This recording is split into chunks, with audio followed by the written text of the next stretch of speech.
Olá, Olá! tudo Opa, minha bem? câmera, deixa eu virar. Tudo bem, Ju? Tudo e você? Oi, Tudo bem Letícia, tô vendo também. Letícia aí acompanhando, quanto tempo. Boa Tá me ouvindo noite, bem? Hoje eu gente. coloquei o fone. Sim, tô te ouvindo super bem. Tá. Tiramos aí uns minutinhos antes, né, para já fazer os testes, né? Para as pessoas entrando, né? Sempre dá uma coisinha também no começo, né? Agora minha câmera tava virada para lá. Acabei de usar o celular, né? A câmera virada para mim, agora a câmera virada Sei. para lá. Fica o dia Mas tudo bem. inteiro, né, nas telas e às vezes dá Exato, uma falha. exato, é Oi, o normal. Gabriel entrou. Vocês estão ouvindo a gente bem? Boa noite, gente. Sim, Tá. Estão ouvindo? Leôncio, boa noite, Leôncio. Então é isso. Então, o pessoal vai entrando, né, Ju? Vamos nos apresentar novamente? Sim, né? Às vezes não são as mesmas pessoas que estão por aí, né? Sim, sim. E acho que a gente sempre pode fazer essa retomada, né, também do nosso objetivo, porque que a gente resolveu fazer essas lives, né? Essa é a nossa Uhum. segunda live. Na verdade, nós já fizemos outras lives em outros momentos, né? Mas dessa Uhum. série de é a, são as novas lives, né? Começamos a primeira há 15 dias atrás e estamos fazendo essa hoje. Então, vou deixar a Uhum. Ivani falar, porque foi uma ideia dela. Uhum. Sim. O objetivo, a gente tem um grupo de estudos, né? Onde a gente faz ali, a gente está focando bastante numa teoria dentro da psicologia, né? Uma abordagem que está muito atual, que está trabalhando bastante os transtornos de personalidade e outras dificuldades que as pessoas vêm trazendo para a área clínica. Então, mergulhada nesses estudos, né, Ju? No grupo a gente percebeu que sai muito conteúdo bacana, inclusive dentro da clínica. Isso tem repercutido de uma forma muito legal. E aí eu trouxe essa ideia de, poxa, por que não a gente não pode trazer algumas coisas desses temas para as pessoas, né, que podem ajudar, né? Só saber que existe algo semelhante, né? Às vezes fala bastante de como os nossos clientes se sentem. Então, quem está escutando, quem está participando, ou às vezes alguém conhece né, uma pessoa que esteja passando por aquilo, a gente já traz um pouco de conteúdo, já pode ali ajudar essa pessoa de alguma forma a conduzir, né? A procurar ajuda. Então, o objetivo foi sempre de contribuir, trazer um pouquinho desses nossos estudos, porque é só um pouquinho, né? Porque o negócio é bem complexo. No individual, na área clínica, a gente consegue aplicar muita coisa legal e os nossos pacientes saem de uma forma bem positivos, né? Então, trazer um pouquinho desse conteúdo para as pessoas. Isso. E aí a gente tem procurado pensar nos temas para as lives, pensando muito no que a gente tem chamado assim das dores, né? Qual é a dor que a pessoa traz para a gente? Qual que é aquele incômodo que a gente percebe que muitos clientes trazem, aquela situação que é difícil de lidar? A gente percebe que assim algumas queixas, né? Elas são muito fáceis de mostrar. Então o paciente chega no primeiro momento e fala: olha, eu tô sentindo medo, eu tô sentindo uma angústia. Mas tem algumas coisas que elas não são tão claras nem para o próprio, nem para a própria pessoa. E aí, através do nosso trabalho, da investigação, a gente acaba entendendo, né, algumas crenças, alguns perfis e essas dores, né? Então a gente Uhum. quer trazer para que as pessoas saibam que às vezes aquela tristeza ou algum bloqueio, alguma dificuldade, ela pode estar relacionada com uma questão mais interna, né? E que pode ser Uhum. melhorado, que pode ser melhor compreendido, né? Uhum, exatamente, exatamente. Quer se apresentar, Ju? Então vamos lá, né?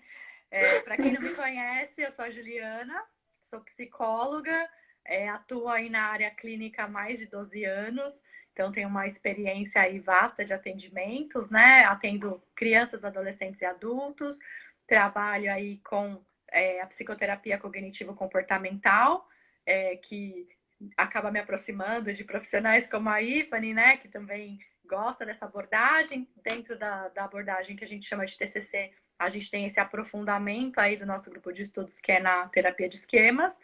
E eu também, assim, trabalho bastante, né, com atendimento infantil e orientação de pais. E aí, para esse lado, né, eu gosto bastante da disciplina positiva. Então, eu acredito também que as teorias, elas acabam se conectando e se complementando muito, né? O que eu acabo vendo muitas vezes no atendimento de um adulto, ou no perfil dos pais, interfere nas crianças. O que muitas vezes, né, a gente percebe ali na criança, a gente já consegue fazer uma prevenção para a vida adulta. Exatamente, exatamente. Ó, a Bia, Cibele, boa noite, meninas. Todo mundo chegando. Conta de você então, Ivani, se apresenta. Então, eu também sou psicóloga clínica, né? Sou especialista em terapia cognitivo-comportamental. Já atuei por muito tempo na área organizacional e agora com muita intensidade, muita experiência também na área clínica, né, Ju?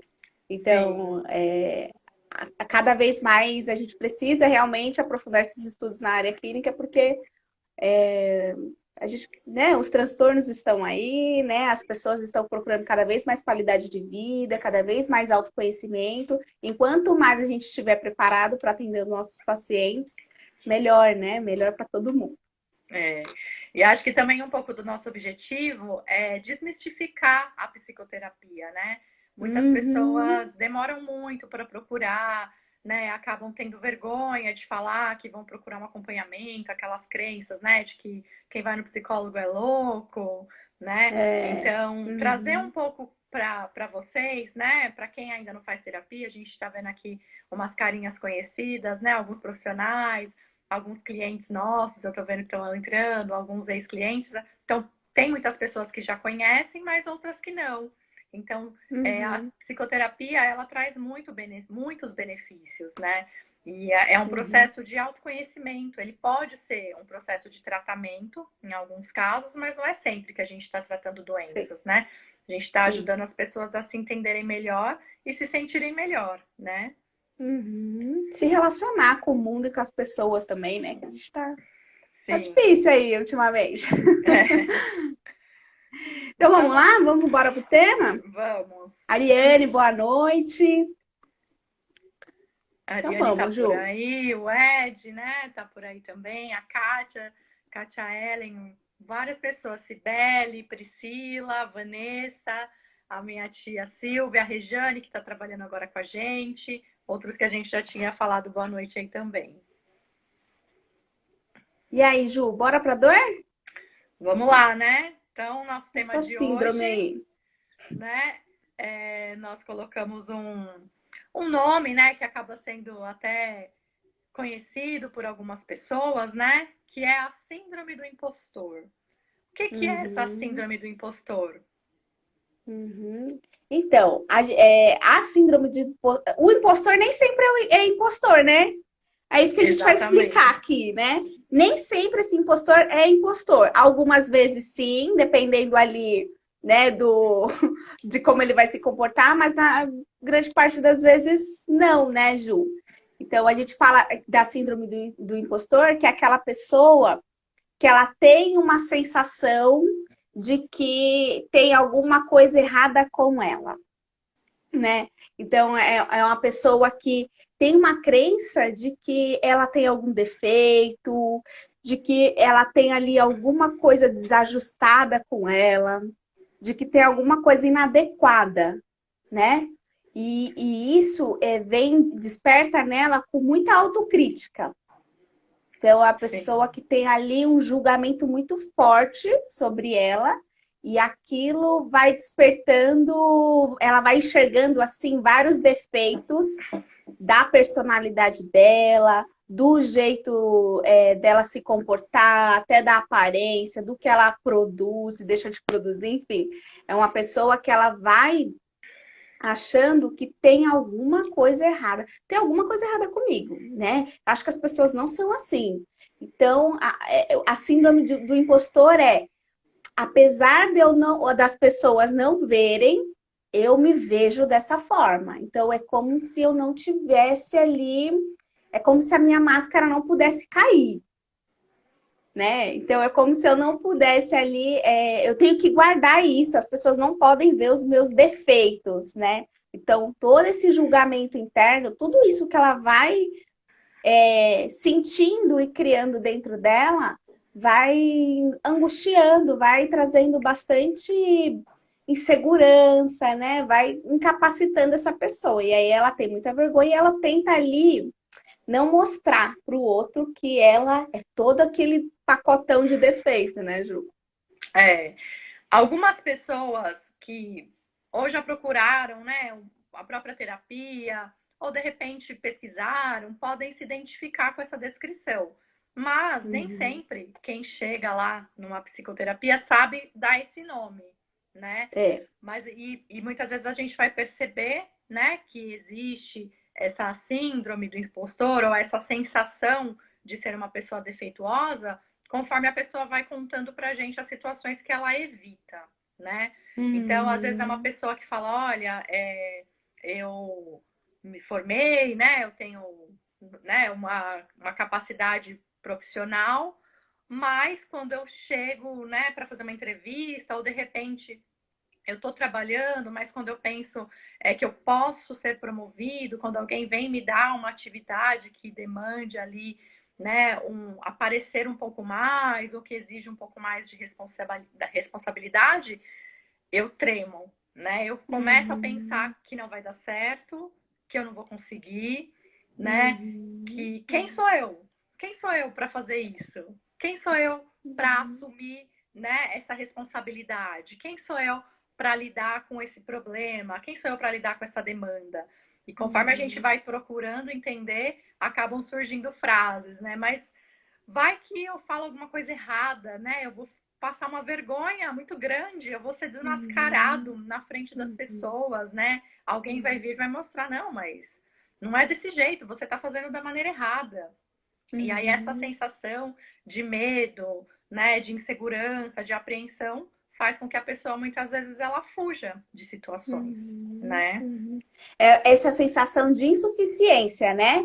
Então, por mais que eu estude, por mais que eu me forme, ou por mais que eu me esforce, eu me sinto insuficiente para poder assumir os desafios, né? E aí, toda vez que esse desafio pode revelar alguma coisa que eu acredito ser muito é, vergonhosa ou um defeito, eu vou recuar, né? Porque aí vai vir esses pensamentos, né, Ju? Não, mas eu não tenho, ainda não estou preparada para isso. Ainda eu não estou pronta. A pessoa está lá na carreira ali faz anos e vai num processo seletivo, a pessoa já fica, ai, mas eu acho que eu não estou preparada para mudar de carreira, ou eu acho que eu não estou preparada para mudar de empresa, né? Então, mesmo as evidências, mesmo a história de vida dela mostrando o contrário, ela não tem essa segurança nela. Ela não tem essa segurança do quanto que ela plantou e do quanto que ela, inclusive, colheu, né? Como se ela não tivesse plantado e colhido nada, né? Como se fosse uma folha em branco e eu vou me sentir muito exposta a tudo isso, né, Ju? É. E o que acontece muitas vezes por exemplo, a pessoa ela recebe uma oportunidade. Vamos falar também não, de outras situações, não só de trabalho. Sei lá, você está num Uhum. lugar, né? Você começa a paquerar, você tá uma pessoa solteira e de repente você olha e vê uma pessoa atraente. E aí aquela pessoa talvez olhe para você, né? E aí você fala, não, imagina, né? Que essa pessoa mais bonita da balada, né, da festa, vai me dar bola. Mas não, né? E Uhum. quando a pessoa ela tem alguma confirmação, assim, então, por exemplo, aí a pessoa vai lá e paquera ela, ou alguém chega e faz um elogio, é muito difícil Uhum. dessa pessoa acreditar. Então, algumas falas que Uhum. eu já ouvi dos pacientes ah, sei lá, viu? Ela deve estar querendo alguma coisa. Ah, eu acho que falou porque estava com dó de mim, né? Uhum. Ah, eu acho que está querendo me agradar. Ah, porque teve que elogiar outra pessoa, então me elogiou só para, né? Aquele elogio ele nunca é bem aceito, como se eu não sentisse que eu mereço, né? Receber aquele elogio, né? Receber aquela paquera, receber aquela promoção no meu trabalho, Uhum. né? Ela tem um pensamento assim, né, Ju? Eu não mereço por ser tão ruim assim, né? Eu não sou boa, então o outro, eu não mereço isso que o outro tá me oferecendo, inclusive o amor, né? A gente tá falando, às vezes é um elogio, às vezes mas inclusive a pessoa ela não acredita que o outro gosta dela só por ela ser quem ela é, Ela acha que né? ela não merece um cuidado, né? Uma atenção do outro. Uhum. Que na verdade o outro tá com ela porque ele não sabe os defeitos, né? Isso. A Tem hora. algum segredo ali que o outro não sabe, porque se ela revelar, se ela realmente for aberta, se ela realmente for sincera com os medos, com os defeitos dela, ela acredita que o outro não vai querer ela, que o outro não vai apoiar, que não vai entregar tudo que ela de fato merece, mas ela não acredita nisso, né, Ju? Exatamente. Eu lembro de uma situação, uma época que eu trabalhava em um outro consultório, né? E aí uma profissional me procurou, ela falou assim: olha, eu estou atendendo um cliente já faz um tempo, e esse cliente, ele é muito inteligente. Ele entra em grandes empresas, ele tem um ótimo cargo, ele desempenha bem o trabalho dele, mas ele procrastina um pouco, então ele se culpa, mas ele não reconhece o valor dele. Ela falou, ele já foi promovido, assim, sem muito esforço, umas 6 vezes. E quando você pergunta para ele fala que foi sorte.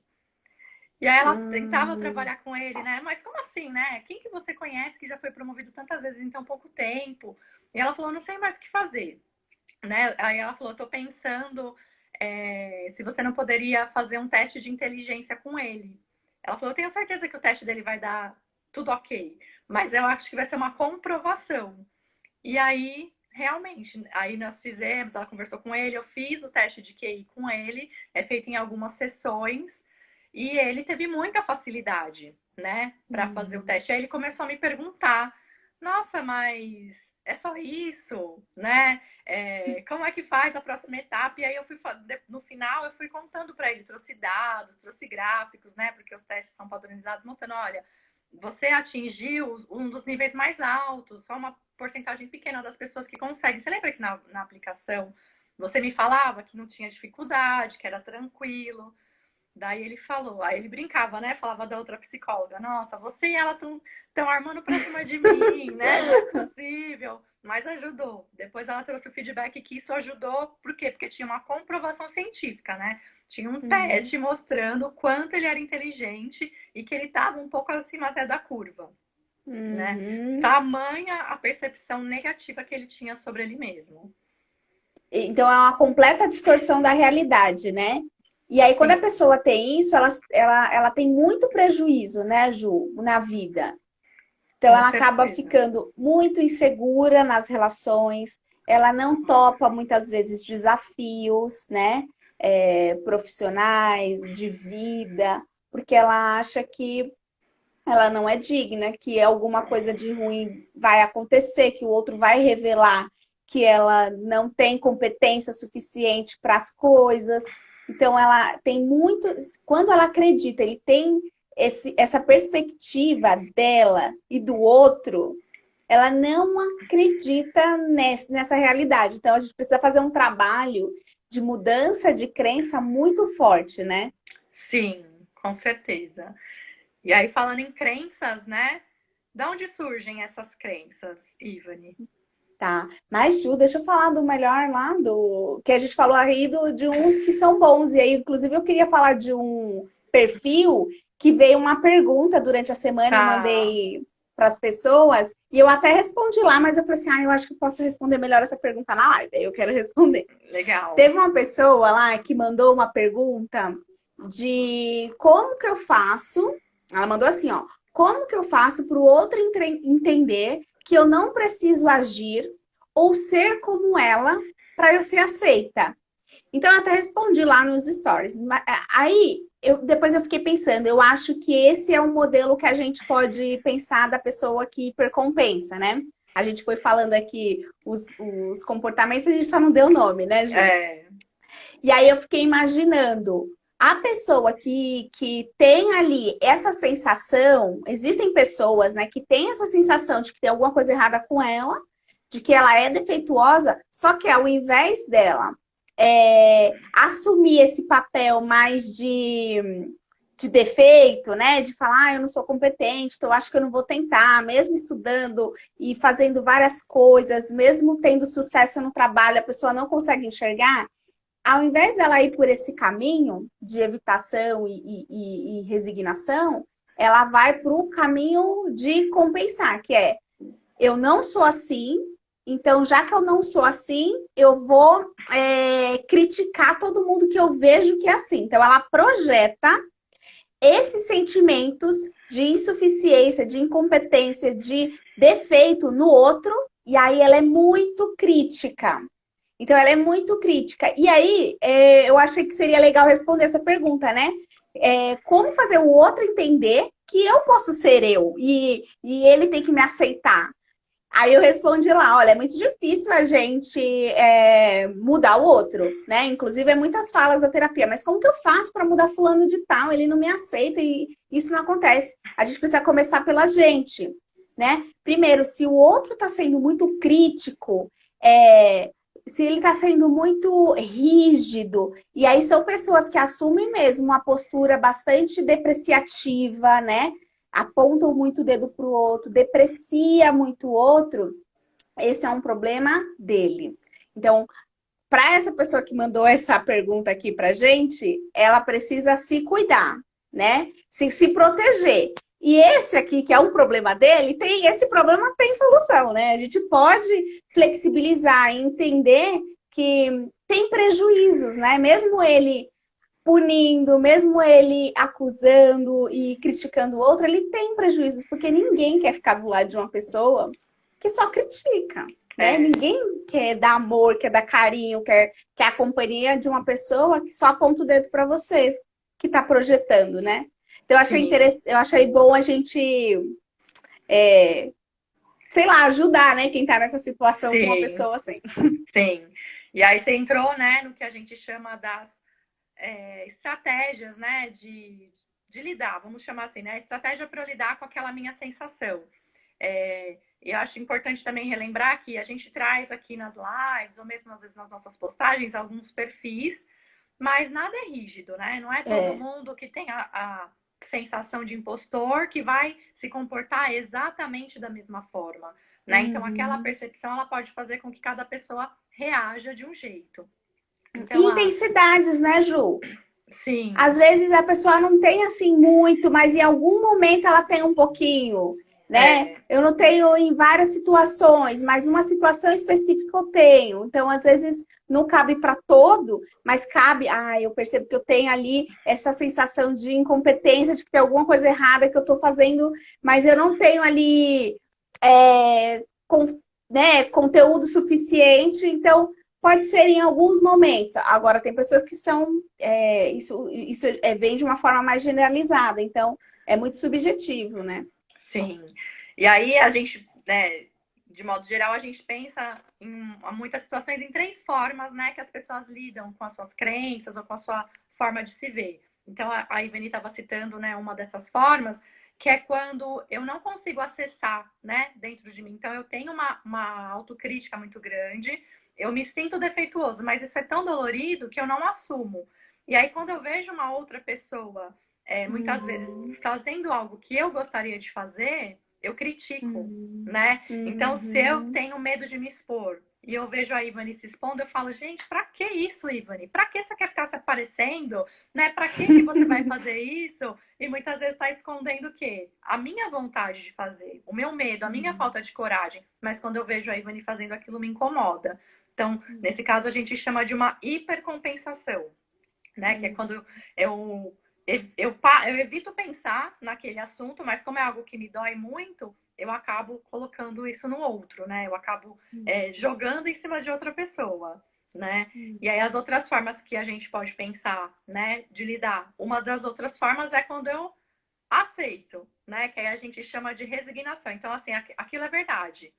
Eu sou horrível, nada vai mudar, eu sou desse jeito e pronto, acabou. Né? Ninguém, às vezes até na terapia eles falam, olha, tá bom, vai, eu tô entendendo o que você tá falando, mas eu não sei não se isso é possível, né? Então é quando você veste mesmo aquela crença ou aquela percepção distorcida e sua vida ela vai funcionar sempre daquela forma, de que tudo vai dar errado, de que sempre você vai ser descoberto, que você está sempre correndo um perigo, né? Nessa de resignação, Ju, é muito comum, né, as pessoas se aproximarem exatamente desses perfis, de outras pessoas que têm um perfil rígido, que aponte o dedo para ela, né? Porque ela acredita que ela é defeituosa, que ela que ela não é adequada. Então, o que que ela vai procurar no outro? Uma pessoa que faça aquilo que ela acredita, né? Confirma, né? Que maltrata, né? Então, às vezes você pergunta, mas por que você não muda de emprego? Por que você não sai desse relacionamento? Ah, não, mas não vai ter jeito, né? Eu vou tentar, eu vou sair daqui, vai acontecer tudo de novo, deixa eu ficar aqui mesmo, né? Eu Ou falo que é traz como falas de. Pode falar, Ju. que é você aceitar o chicote, né? Você tá lá apanhando e tá bom, vai que já, né, eu já tô Uhum, acostumada. Tem uma uhum. pergunta E da aí, Eliane, não vamos esquecer depois pra gente voltar, tá, tá? tá. Nesse caso, é comum uma pessoa falar assim: ah, eu não mudo de emprego porque, sei lá, meu pai falou que eu não vou ter competência para isso mesmo, né? É, Então, traz muito outra. Aí sempre traz uma. Ela assume uma postura mais de vítima. E traz essa fala do outro. O outro é realmente muito me pune muito, me desvaloriza muito, e eu, inclusive, falo sobre isso. Ah, o outro não, ele não apoia a minha ideia, então ele não acha que eu vou ser competente para isso, então eu acho melhor eu nem começar mesmo. é. E o outro tá certo, né? Ah, é verdade, né? Todo mundo fala isso Uhum. mesmo. Aí quando você vai ver se todo mundo é uma pessoa que fala, né? Outras pessoas às vezes, não, mas você já ouviu? Ah, não sei, é o nosso foco, né? É tão verdade para você que você só presta atenção naquela crítica, né? Uhum, uhum, exatamente, exatamente. E aí a outra forma, né, de enfrentar, então a gente falou quando a pessoa aceita 100%, né? A gente falou quando a Sim. pessoa é meio como se ela fingisse que não tá percebendo nada, né? Não, eu não tenho defeito nenhum, mas eu só tô apontando os outros. E qual que é a outra Uhum. forma? A outra forma é a evitação, né? A pessoa evita, então é muito comum a pessoa, ela não ela não tem interação com o outro. Então, a evitação, ela fala: entendi que tem alguma coisa estranha comigo, eu não quero apontar o dedo para o outro, então não faz parte de mim ficar apontando o dedo para o outro, criticando o outro sobre alguma coisa que eu acho que é minha.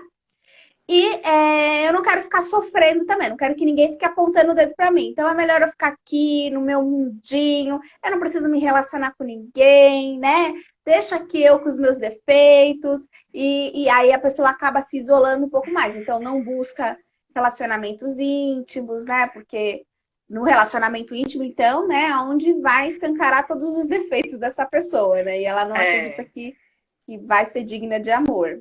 aí, às vezes, né, encontra uma atividade profissional, uma rotina que ela se sente, né, até que segura, tá dentro do controle, então tá bom. Eu não vou avançar Uhum. muito para não ter que me expor mais, né? Eu não vou falar, não vou perguntar, não vou pedir feedback, eu fico aqui no básico.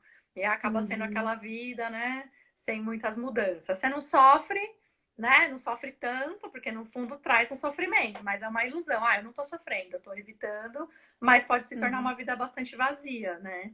Sim, sim, porque existe muita pobreza dos outros, né? Existe pouco outro na vida dela, né? Então, pode ser Sim. pessoas que se isolam dentro de empresas, então, aquela pessoa que está mais isolada, porque acha que vai sofrer alguma retaliação, ou próprios amigos, né? No grupo de amigos tem um amigo que ele até participa, mas muitas vezes ele corre, e aí o grupo lá fica sempre chamando ele, e aí ele tem muito medo dessa interação, ele tem muito medo de falar o que ele pensa, tem muito medo de falar o que ele sente, porque ele acha que se ele expor isso, as pessoas vão julgar, as pessoas vão achar que ele é muito estranho, que ele é um ET. Então é melhor não falar. E aí ele se fecha e perde muitas oportunidades de viver, né, a vida.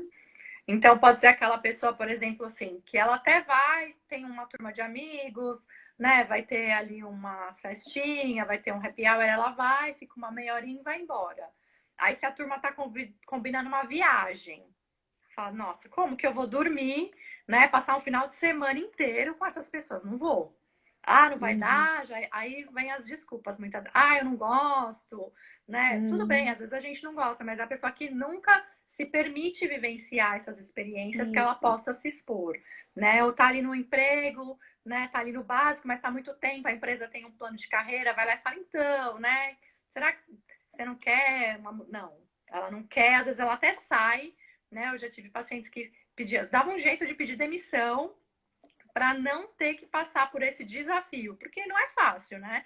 A gente sabe que não é Uhum. fácil, muitas vezes a gente tem mesmo que se expor, né? Você vai ter que ir lá, né, numa apresentação, você vai para uma entrevista, se você vai namorar, né, você vai conhecer a família, né, do seu Uhum. namorado, você vai levar para sua casa, então são situações em que a gente realmente vai ser julgado, né? E Uhum. nem sempre a gente vai agradar todo mundo, né? Então eu Uhum. volto um pouco à pergunta lá que te fizeram, como que eu faço, né?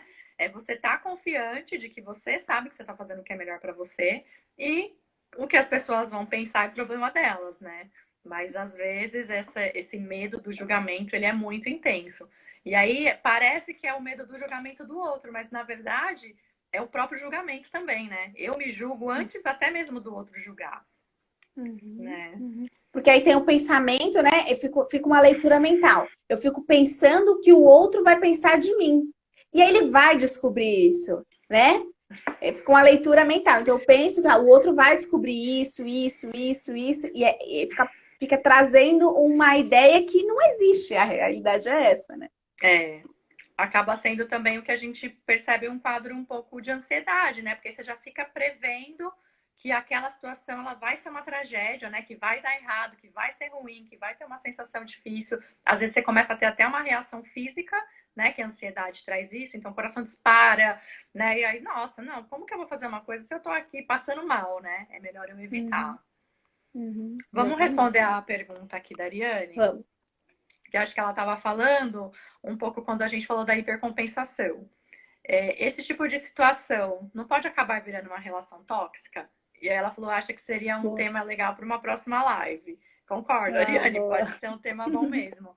Com certeza, Ariane, pode se tornar uma relação tóxica em qualquer uma das formas que a gente falou aqui, né? Quando a pessoa ela acaba convivendo com outra que de alguma forma ela contribui, né, para perpetuar essa percepção. Então pode ser alguém que critica muito, pode ser alguém que também não permite que a pessoa se aproxime, né? Pode ser alguma pessoa que critica demais. Com Uhum. certeza. Porque é interessante essa pergunta da Ariane, porque assim, é comum as pessoas buscarem é, cenários que elas se sintam mais confortáveis. E normalmente, quando a pessoa não tem um autoconhecimento, quando ela não entende muito bem ali o que aconteceu na vida dela, por que ela está fazendo algumas escolhas, ela vai escolher cenários nessa situação que perpetuem essa dor dela da infância. Então, pode ser que a pessoa case, inclusive, ou namore, ou tenha uma relação de Hum. amizade com outra pessoa que também se acha defeituosa. Então, duas pessoas que se acham defeituosa, só que uma tem mais consciência e aí ela acaba sofrendo, então eu aceito que eu sou assim mesmo. E aí, qual que vai ser a minha escolha? Eu vou escolher uma pessoa que aparentemente é super confiante, que fica apontando o dedo para todo mundo, falando criticando, julgando. Então, as duas pessoas podem ter a mesma distorção sobre si mesma, só que elas enfrentam isso de maneira diferente. E aí, quando elas se juntam, pode sim realmente dar um relacionamento mais tóxico, porque uma fica apontando o dedo para outra, julgando, criticando, depreciando, e essa outra, ela acostumou a ler a vida dessa forma. "Ah, eu sou assim mesmo, então eu preciso ficar aqui parada e. Porque só confirma aquilo que eu penso sobre mim, que eu não tenho nenhuma valia." Sim. E aí o que a Evelyn estava falando é que, por exemplo, né, se eu venho de uma história da minha infância, né, um ambiente que, por exemplo, eu era muito criticada, né? E aí tenta fazer uma coisa, não, tá ruim. Não, tá errado. Não, precisa ser melhor. Então eu tô acostumada a receber só crítica. Crítica, crítica, vou tentando melhorar, não consigo, eu começo a acreditar naquelas críticas, né? Eu começo a acreditar que alguma coisa que eu fizer vai dar errado, ou às vezes eu até faço algo que eu acho que foi bom e o outro me fala, não, mas isso aqui não é nada, né? Você tem que melhorar, você tem que fazer mais. E aí, esse é o modelo que eu tô acostumado. Por mais que esse modelo me traga muita dor, eu vou lá, conheço uma pessoa, então pode ser um amigo, pode ser um relacionamento íntimo, pode ser um chefe. Aí vamos pensar que eu conheço duas possibilidades. Um primeiro que me elogia, que acredita em mim. Aquilo vai me gerar bastante desconfiança, né? Como assim? Eu sou isso, né? E aí eu me Esse cara não afasto. me conhece. É. E se a pessoa ela confirma, se ela mantém aquele perfil que eu já estava acostumada, aí eu tô em casa, né? Eu sofro, mas eu consigo me adaptar, né? Porque aquele ambiente para mim é familiar. E muitas vezes é só no processo de psicoterapia que a gente percebe, né? Essa repetição de padrões, né? Entende um pouco essas origens e começa a corrigir, né? E começa a fazer escolhas mais assertivas, né? Mais saudáveis. Exatamente, Ju. Exatamente. Tem Tem uma mais pergunta alguma? aí. Tem? Tem. Vou passar aqui porque eu subi. O Francisco perguntou: autossabotagem pode ser crônica ou de personalidade imutável ou pode mudar? Perguntas profundas, hein, Francisco? Gente, essa galera Então, aí tá afiada. então, a primeira, a autossabotagem pode ser crônica, né? Eu acho que quando a gente pensa em saúde mental, né, o termo crônico, ele indica que é uma coisa que ela é muito persistente, né? Geralmente é uma situação de longo prazo. Se a gente pensar numa doença, seria uma doença que não tem cura, né? Se a gente pensar nesse contexto do termo. Mas eu acredito que a autossabotagem, ela pode ser muito intensa, né? Pode ter níveis mais leves ou muito intensos, mas ela é algo que pode mudar, com certeza, mesmo que ela esteja vinculada a um diagnóstico, né? A um transtorno de personalidade. Nesse caso aqui, que a gente está trazendo da autocrítica, geralmente está muito atrelado à percepção, né? E essa distorção que a gente acredita que acontece. Eu vejo a situação de uma forma distorcida. Né? Eu costumo falar que é como se você tivesse um óculos, né, que distorce. Tá todo mundo te mostrando uma coisa, você sempre vai enxergar outra. Então, com essa percepção, né, de primeiro passo é você perceber que tem algo que não tá legal. Muitas vezes você não sabe o que está dando, né? Na terapia cognitivo-comportamental que a gente utiliza, a gente trabalha bastante essa cognição, né? Então, identificar os pensamentos, ajudar o paciente a perceber se aquele pensamento faz sentido ou não, né? Então, se eu falar, eu nunca consegui fazer nada certo. Aí, meu terapeuta vai me ajudar. Nunca? Será? Vamos pensar. E aí vai encontrando situações e muitas vezes vai encontrar coisas que ele fez certo. Então, tá, eu posso ter feito coisas erradas, mas será que eu nunca, né? Porque geralmente essas distorções, elas são tudo ou nada, né? São bem rígidas. Então, Os extremos. é possível mudar sim. É legal o termo autossabotagem, porque acho que está muito ligado, pensando nessa questão da personalidade, da defectividade que a gente está trazendo, ela está muito ligada à falta de conhecimento. Enquanto menos eu me conheço, mais eu vou repetir padrão, mais eu vou usar esse termo, mais eu vou me autossabotar, mais eu vou trazer eu vou trazer os meus comportamentos justificando quem eu sou, né? Então, eu sou atrasada mesmo. Eu deixo sempre tudo para a última hora mesmo. Eu sou exagerada mesmo. Eu sou. Então, a pessoa vai justificando comportamentos na personalidade dela, né? E aí isso mostra muito o tamanho do ponto cego que ela tem e que ela vai repetindo vários padrões por conta de não se conhecer, né? Então, acho que a autossabotagem ela está muito mais ligada a eu não me conheço e por isso que eu só faço esse caminho. Eu só faço esse caminho porque e esse caminho não está dando certo. Mas eu vou lá, por mais que eu tente, eu me esforce para fazer isso sozinho, porque normalmente a pessoa está fazendo sozinho. Eu vou lá pelo mesmo caminho, da mesma coisa. Eu penso, eu sinto, eu me comporto do mesmo jeito. Então, eu acho que esse termo da autossabotagem ele pode estar muito ligado a tem coisa que você desconhece de você, por isso que você não está fazendo caminhos alternativos, né? É isso mesmo. E às vezes a gente até, né, quando tá pensando, discutindo os casos, algumas coisas pra gente já vão se encaixando, né? O paciente conta uma coisa, daí você pergunta, me fala da sua infância, né? Ou, tá contando lá que teve um problema atual no emprego, no relacionamento. Como foi a situação anterior? Igual. Como foi em outro momento? E a gente vai percebendo essas conexões.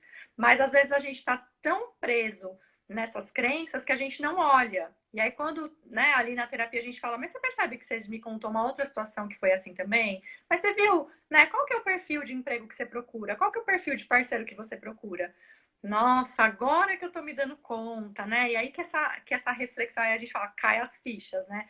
Poxa, agora eu tô entendendo, faz sentido, mas tá bom, entendi. E aí, o que eu faço com isso agora? Né? A melhor parte, quando o paciente entende, né?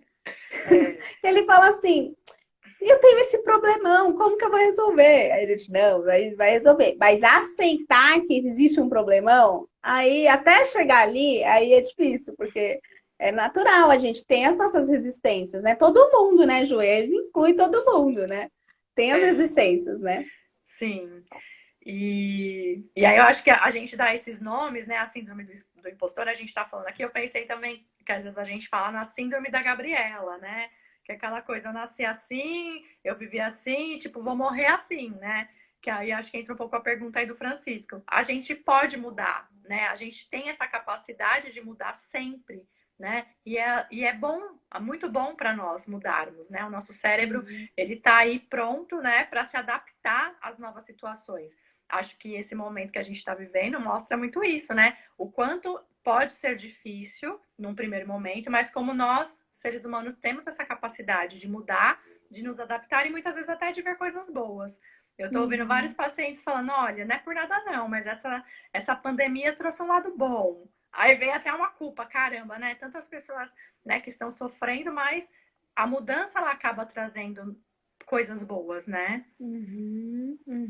Tem seus prejuízos, né? Porque o motivo não é legal, mas também não é de um todo mal. Existem outras mobilizações positivas, né? Isso. A mudança, né, ela acaba trazendo, né, outros pontos de vista. Nesse momento, muita gente acabou sendo forçado, né? Acho que todo mundo acabou sendo forçado a algum tipo de mudança.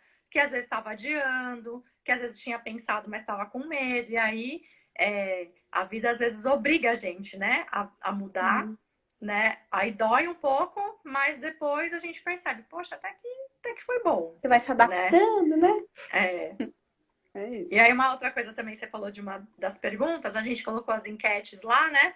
E as pessoas, pelo menos na enquete que eu fiz, 100% falou que se critica muito, né? Então, pode ser que nem todo mundo tenha, né, essa sensação de impostor, né? Até consiga fazer algumas coisas, mas assim, essa autocrítica, quando ela está muito exacerbada, que é o que a gente mais vê nos pacientes, ela é muito prejudicial. Né? Eu costumo assim brincar, né? Eu falo que todos nós temos um juiz dentro de nós, porque a autocrítica ela é importante. Mas esse juiz, ele pode ser um juiz que orienta, né? Que dá uma dica, ó, cuidado, presta atenção aí. Ou pode ser um juiz do mal, né? Que qualquer coisa ele tá te punindo, o tempo todo ele tá te lembrando, você vai fazer isso mesmo? Você vai se ferrar. Eu vou te dar um castigo depois. E aí a própria pessoa às vezes se castiga, né? Por conta dessa autocrítica muito forte. Né? Então, cuidado aí, né, pessoal? Eu achei que ia estar um pouco mais balanceado lá, mas 100% falou que se critica muito, se julga muito. Na minha também, deu enquete, deu 80-20 para autocrítica. E para a questão da vergonha, deu um pouco maior, né? Então, mais pessoas falaram que tem receio de mostrar ali algumas incapacidades, né? Do outro descobrir. Então, trouxe um pouco mais. E eu acho que a gente pode também relativizar, porque, afinal de contas, todos temos, né? Formas diferentes de ser, né? E aí a gente pode até questionar os defeitos. Acho que a gente vive num mundo tão normativo, tão certo, tão olha isso e tal, e a gente acaba perdendo um pouco o que que é a espontaneidade de cada um, né? Por que que a pessoa não pode se mostrar dessa forma? Por que que eu não posso falar desse jeito? Então, tem tantas regras que a gente acaba exagerando nisso e tem vergonha de se mostrar quem é, de falar, de falar dos seus sentimentos, né? Então, os exageros para as regras são muito. A gente precisa ter muito cuidado, né? No que o outro vai julgar, porque é isso que você falou no começo. Na verdade, eu que estou me julgando, eu estou fazendo essa telepatia achando que o outro vai me julgar sobre aquilo, né? É. Então, é o quanto a gente internaliza, né, essas Uhum, regras ou essas cobranças que podem vir da nossa origem, da nossa família, mas que também podem fazer parte da nossa sociedade, né? Pode fazer parte de um contexto como um todo. Então, uhum, questionar um pouco, né? Será que eu preciso estar tão dentro ali da regra, né? E aí eu uhum, sempre gosto, né, de trazer um pouco aí para as nossas discussões um lado ali para as crianças, né? Que é um público que eu gosto bastante. Então, o quanto que os pais, quando eles são muito autocríticos, ou com eles mesmos, ou com os filhos, isso acaba trazendo bastante impacto, né? Porque às vezes os pais, eles não são nem tão críticos com a criança, mas são com eles mesmos. Nossa, olha lá, eu fiz isso errado de novo. Nossa, eu sou um burro. E aí a criança vai internalizando de que é necessário ter alguma perfeição ali, né? Mas uhum, muitas vezes os pais também acabam tendo essa autocrítica com o filho, não valorizam o esforço, né? E aí pode ser ali, né, uma semente que você planta e vai regando e que na vida adulta essa criança vai se sentir mal. uhum. Tá. Sim. Vamos responder essa do Francisco e vamos finalizar, Ju? Que já está indo nos Sim, 45. Aí o Francisco está perguntando: não entendi o impostor usado. O que seria ser impostor? Impostor de si mesmo. deve ser de si mesmo, né? Ah, que legal. Então tá. Então, Francisco, o impostor nesse caso, a gente vai usar muito porque a pessoa, ela, apesar dela trabalhar, dela fazer as coisas na vida dela e ela ter frutos disso, no fundo, ela não acredita que ela é aquilo. Então, ajudei um exemplo de uma pessoa, por exemplo, que estuda muito, que trabalha, enfim, que tem ali uma estrutura bacana. Quando ela vai se colocar diante de um desafio profissional, por exemplo, ela vai ficar se questionando, não, mas eu acho que eu não sou boa o suficiente. Eu acho que eu nem deveria estar no cargo que eu tô, né? Como que assim eu vou pensar no outro cargo? Então, ela, no fundo, apesar dela estar ali com aquele status, naquela condição de vida, ela não acredita que ela deveria estar ali. Então, a questão do impostor não é para as pessoas. Normalmente as pessoas não apontam. É ela que se sente uma pessoa impostora. Porque ela tá num patamar de vida, ela tá de uma forma, mas ela não acha que ela merece isso, ela não acha que ela é aquilo, que ela é bem ruim, que ela é bem defeituosa. Então, a questão do impostor é assim. E aí eu comecei a live falando assim, nem todo mundo é impostor, né? Porque quem hipercompensa, né? Quem tem essa forma de se comportar que é apontando o dedo para o outro, de alguma forma é um pouquinho impostor, porque na verdade não assume, né? Ela vai criticar isso. Ah, eu vejo a Ju fazendo uma live, eu queria tanto fazer uma live, mas eu não vou mostrar isso. Eu não vou mostrar, por exemplo, que eu tô com inveja. E aí eu vou lá e critico, imagina, mas olha isso, mas ela não sabe o que tá falando, não, mas ela nem tá preparada para isso, então eu vou tentando minar aquela pessoa. Então, de alguma forma, eu acho que o hipercompensador, você concorda, Ju? Ele é um pouquinho impostor, né? Acho que as É, outras duas formas de se comportar, ela acaba sendo impostoras para elas mesmas, né? Agora, o hipercompensador, ele acaba sendo um impostor para o outro, porque ele não faz, muitas vezes, e critica quem vai fazer, né? isso. Acho que o Francisco chegou um pouquinho depois, talvez, mas não tem problema, né? Porque a gente explicou que nem sempre a pessoa chega, por exemplo, numa terapia sabendo já que ela tem essa sensação de impostor, mas a gente vai percebendo o quanto ela foge das situações ou ela permanece numa situação de inferioridade com alguém que fica confirmando ali os defeitos dela, porque ela não se acha realmente bom o Uhum, suficiente, né? Espero que a gente tenha respondido aí É. a pergunta. Pergunta. E aí, acho que para finalizar, né, a gente já foi falando um pouco aí, mas como que faz, né? Quando eu sou assim, quando eu percebo, né? A ideia é, claro, que a psicoterapia, ela pode contribuir muito, mas é você acessar, né, essas percepções que você tem de você, identificar essas crenças, identificar os pensamentos que às vezes te bloqueiam de tomar alguma decisão, né? E começar a questionar. Então, o primeiro passo sempre é se dar conta disso, entender o quanto isso está prejudicando e estar disposto a mudar. Sim, Né? exatamente. É isso. Entender que esses gatilhos eles vão acontecer, né, Ju? E aí acho que na terapia a gente consegue fazer melhor esse caminho, né? De identificar. Então, talvez eu tive um passado da infância muito crítico com meus pais. E aí eu vou trazer essa.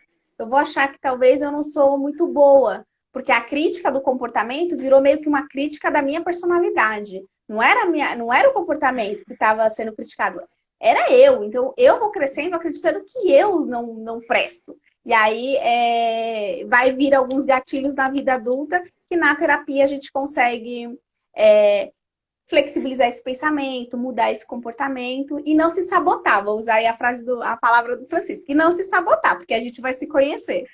Isso mesmo. E vamos pensar aí, né? A gente teve uma dica, né, de tema para a próxima live, uma sugestão. Vamos colocar mais perguntas lá, né, para vocês responderem, para darem sugestões. E aí, daqui a 15 dias, a gente está de volta com uma próxima live. É isso. Gente, muito obrigada. Agradeço Ju, a muito presença obrigada. de todos.